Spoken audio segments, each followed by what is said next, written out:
ശിരൂർ ദുരന്തത്തിൽ ജീവൻ പൊലിഞ്ഞ ചായക്കട ഉടമ ലക്ഷ്മൺ നായിക്കിന്റെയും കുടുംബത്തെയും മറക്കാൻ കഴിയുന്നില്ല മലയാളി ലോറി ഡ്രൈവർമാർക്ക്.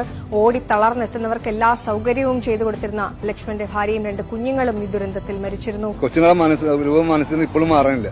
നമ്മൾ സ്ഥിരം അവിടെ നിർത്തി ഭക്ഷണം കഴിക്കുകയും എപ്പോ പോയാലും അവിടെ നിർത്തി ഫുഡ് കഴിച്ച് റെസ്റ്റ് എടുത്തേ പോകാറുള്ളൂ. ഫസ്റ്റ് ഇതായപ്പോ തന്നെ ഭയങ്കര വിഷമമായി പോയി, അവരെല്ലാരും മരിച്ചു എന്നുള്ള കാര്യം. ആ ഒരു പട്ടിക്കൊക്കെ എന്ന് വെച്ച് കഴിഞ്ഞാൽ നമ്മള് അവിടെ ചെന്ന് കഴിഞ്ഞാൽ ഒരു 6 ബിസ്ക്കറ്റ് മേടിച്ച് ആ പട്ടിക്ക് കൊടുക്കുന്നതാണ്.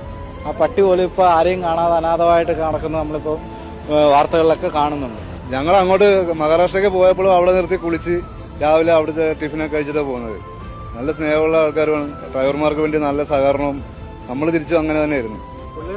ഫാമിലിയൊക്കെ നല്ല കുട്ടി, 2 പിള്ളേര്, കുഞ്ഞു മോളും നല്ല ഒരു പയ്യൻ, എല്ലാവരും നല്ല സഹകരണമാണ്. തിരിച്ച് ഡ്രൈവർമാരും അതേപോലെ നല്ല രീതിയിലാണ് അവിടെ പെരുമാറ്റങ്ങളെല്ലാം. ഇപ്പോഴും നമ്മളെ മനസ്സിൽ നിന്ന് മാറാണ്ട് നിൽക്കുകയാണ്. അത് നിങ്ങൾ വരുന്നു, ചായ കുടിച്ചില്ല